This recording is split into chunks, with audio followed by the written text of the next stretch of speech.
Ahead with the next presentation session of the day on the topic of data security for a zero trust world. And to present this subject, I would like to call on stage with a big round of applause Mr. Eeshan Sidhartha, Senior Manager, Regional Sales, Enterprise Business from Thales Group. Can we have Eeshan with a big round of applause? Eeshan, welcome to the stage and looking forward to a great session from you. Thank you. आज भी बोला है कि तुम आ जाओ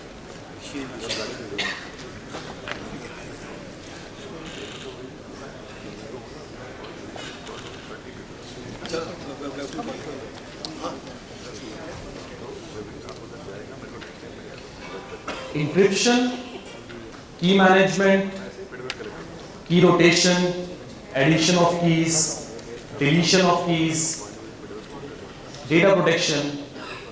You must have heard all those terms. And this is not something, a new terminology in today's environment. This is something which has been going on since some time now. And most of us are already trying to get some or one or other kind of a mechanism to improve the protection of our any kind of a data at rest or data at motion. And most of us might be thinking to do it sometime in the future. But what exactly are those terminologies and why are we even going for that? Why even there is a need for doing any such thing as encryption or even a key management? Why this is even happening now?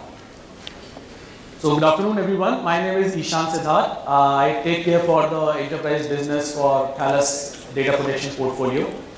And today I would, the whole idea of me giving this kind of a presentation is to discuss more on a very generic way of what we are doing as a part of data protection, what is the expectation of the organizations as a part of data protection, and so on.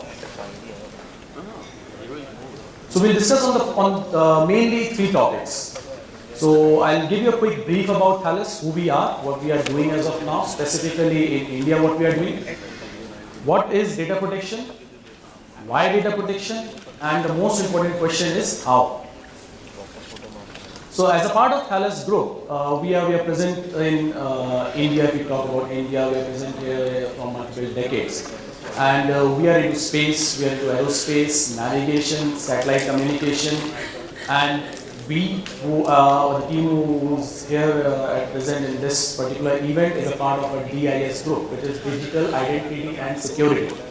So as a part of DIS group, we are taking care for the data protection portfolio. Thales globally, we are more than 80,000 employees. We have a self-funded R&D of over 1 billion euro. We are present in 68 countries as of now, and we have crossed 16 billion euro till now in last year. If we talk about Thales Cloud Protection and Licensing, we as a part of Thales CPL DIS group, we are doing the data protection part. And when I say data protection, we are the global leaders in HSMs, payment HSMs, encryption, key management. In India, we are more than 1500 plus. We have a R&D center that is based out of India. We have a support center that is based out of India, which is supporting our customers globally. And we, in fact, out of the 4 warehouses, one of them is present in India. So we are very much locally present, and that gives us a feeling of pride within us that we are serving the people, the customers of India, sitting and having everything locally present over here. Now, data protection is not a new term. Let's talk about and let's go thousands of years back when there was no information technology. But there was one single term that was still there, which was data protection. How? At that time, there were kingdoms, there were kings who used to rule different parts of the world, and they also used to carry sensitive information with them. Now, what kind of sensitive information? Let's take an example. The sensitive information of one king who would like to share it with one of their maybe I should rather say a friend king, that they want to attack to their enemy, and they have to send this kind of a message via person. How they used to do this kind of a thing? They never send it in a clear text, because people are there, they are spies who used to steal the data. So if they want to send a message that they want to attack today on their enemy, they used to convert those letters into a different text. And how they used to do it? They used to encrypt that particular message into some other format which is not readable or not understandable by anyone. So can you just understand what this exactly means? No. So there used to be one person who used to carry this message with them. And how this message comes, so the person on the receiving end needs to know what is the actual meaning of this message. There used to be a key of that message. There used to be another person who used to take a key of that message. And the key of that message is that each letter should be shifted by 2. So A becomes B, T becomes U, B becomes C, and so on. So encrypted message goes one way, the key to that message goes other way. That is something that has been going on since years. This is called as a cryptographic mechanism. Without IT, this was happening. Now, fast forward to the present scenario. Attackers were there at that time. The same thing is happening in today's time. Attackers are still here. We have been seeing so many news with respect to ransomware, with respect to data breaches, with respect to data attacks, and so many things which is happening. And this is just the recent articles what I am able to collect. Otherwise, this is an unending list, and we all must be knowing that what has happened after post-pandemic scenario. There are so many ransomware attacks that has happened in multiple verticals, be it healthcare, be it FSI, be it banks, anywhere. And that is currently happening. And what we are doing to protect it, we are again following the same thing what we have been doing since years, but now in the form of information technology. We are encrypting our data, whether it's data at rest or data at motion, and we are keeping that encrypted key away from that particular data. Because of these data breaches which is happening, the organizations are forced to work into a hybrid mode. Everyone is trying to get more and more secure mechanism how they can achieve this, and that's the most common question what they have. The major pain point, as per one of the study that was done by Courtyard Institute, one of the major pain point with respect to data protection is they know that they have to protect the data, they have to encrypt the data. But if you see the first point in red, key management tools are inadequate, which means that they can do the cryptography, they can do the encryption. The whole idea is how they are taking care of the key management, and that is one of the pain points. Even if they are doing the key management, that is all being done in silos. Be it my database, be it my virtual machines, be it my files, folders, servers, everyone has their own set of architecture. We are doing it individually and everything is in silos. So that is another pain point.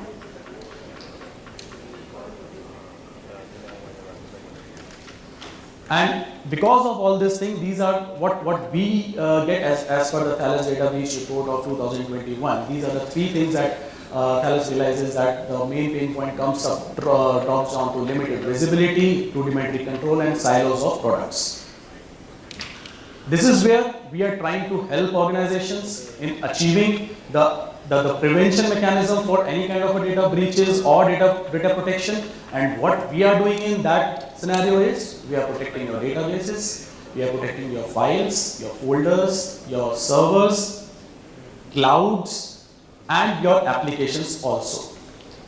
How we are doing it, I'll just come up to that point, which is the most important part. So what is all this data protection, why it is happening, and the most important part is how. Data protection is just one thing, which is the second most important thing. We need to take a step back and think about that even if we want to protect our data, even if we want to do the encryption, we want to do the key management, we need to be very much clear that whatever data we want to encrypt, are we even sure that this is the only place where our data is stored? Let's say if I being an XYZ organization, I understand that I have my critical data stored in my Microsoft SQL database. Am I sure that all of my critical data is stored only in Microsoft SQL database? To understand this question, we need to take a step back and discover my data. I need to apply some kind of a discovery or classification mechanism which would help me to discover my critical data as per whatever compliance I am following. So let's say I am following RBI compliance. For the sake of the audience over here, let's say we follow RBI compliance or SEBI compliance. So there's a portal where we can select the government regulated compliance. I selected the SEBI compliance, and as per SEBI compliance, whatever data is critical for me gets bifurcated. It gets classified into critical, less critical, financial data, credit card data, PI data. So that is the first step, then everything is in front of my eyes where I can now judge, okay, so as per SEBI, these things are critical. Now I move to the second step, which is the protect part. So that is the protect part. So these are the two-step thing. Now I'll come to the third step. First step, what I discussed, is the discover part as per any compliance or as per my internal compliance, be it RBI, be it UIDI for searching the Aadhaar numbers, be it SEBI for my PII data, GDPR, or anything. And we can customize our own template also as per the requirement. Then we come to the next step where we realize that my database is critical, I want to secure that, I will protect that, I will do the encryption. Once I do the encryption, I will manage those encryption keys separately as it used to happen earlier. So I encrypted my data, pull out my encryption keys, put it in a separate secure key manager.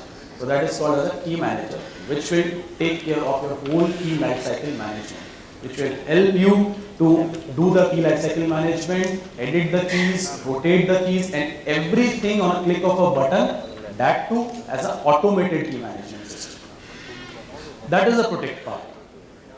The third and the most important step is control, which means that once I have done my encryption, once I have done my key management, who within my organization needs to have right access to that particular keys. That is also the access management part which I need to take care. That if I am a CISO and I have a team of 10 people, out of 10 people only these 3 should have read and write access to the keys.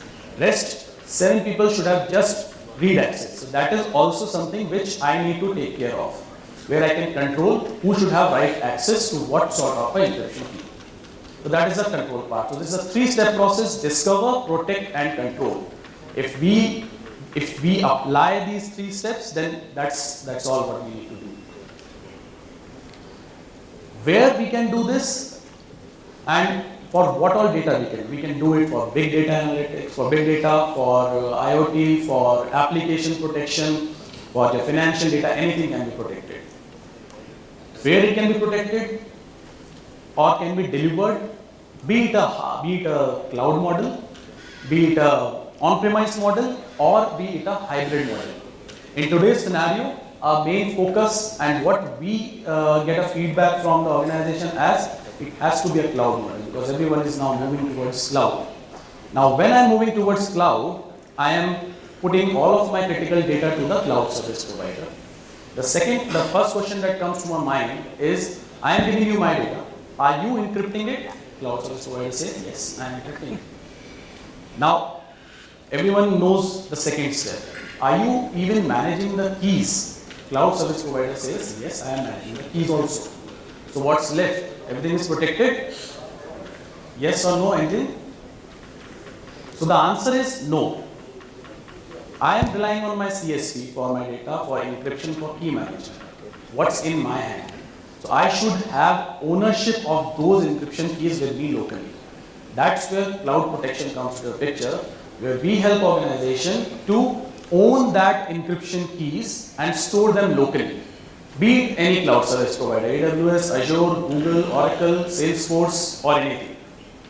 As all of these cloud service providers have an option for doing the B by OK, which is a bring your own key concept, where you are relying for everything on them, but just pull out one encryption key and keep it with you so that no one would be able to do anything. So if you were present in one of the sessions which was moderated by Ved, where Steve also pointed out very important thing, that the ownership of the keys is the most important part, especially when you are moving to the cloud. And okay, so I've already discussed about that part. So yeah, that's all from my side. Thank you very much for your time. Thanks. Thank you so much, Eeshan, for that wonderful presentation. Now, ladies and gentlemen, since we have a little bit of minutes left with us, so we can take a couple of questions, I believe, from the audience if we have a question. So I think Ved has a question there. Can we have the mic, please?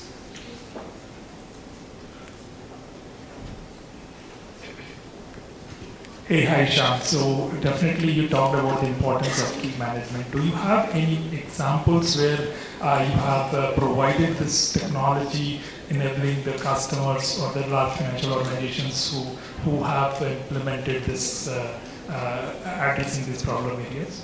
So recently we have worked with one of the insurance organization, and since I'm not allowed to speak the name, but I would still tell about the use case where it's one of the biggest insurance provider in India.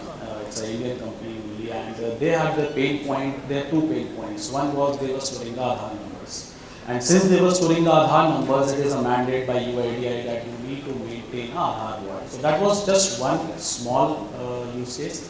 But the major pain point was their servers are spread across in 23 locations across India. And all those servers contains the PII data of their end customers who might have taken insurance policies from them. And that's the whole thing that they want to protect. And that's where we help them in achieving that. So it was a whole soul project to achieve their data protection for their servers, which was on-premise. Along with that, they were into AWS and Azure cloud, which was a multi-cloud architecture, and that was also protected by pulling out the encryption key locally. The best part in this was that all of the data protection mechanism, whatever we applied, that was handled by a single pane of glass. So everything was available in a single portal, in a single pane of glass, be it cloud security, be it tokenization, or be it native encryption and key management. So that's what we did recently. So there are multiple other use cases. Feel free to please reach out to our booth and we can discuss that also. Any other question from the house? You can raise your hand and please introduce yourself and the organization. We can take one more question. Do we have any questions, ladies and gentlemen? Okay, so I think I would just also like to remind, I think as Eeshan said, Eeshan and the whole team of Thales is available tomorrow also and today also, and you are free to catch up with him and the entire team offline after this, and please do visit their booth and know more about their solutions and products which they have to offer for the industry. Thank you so much, Eeshan, for that. I would like to now call on stage Mr. Fal Gancha, CISO from DSP Mutual Fund, to kindly do the honors of felicitating Eeshan Sidhartha. Thank you so much, Fal, for doing the honors.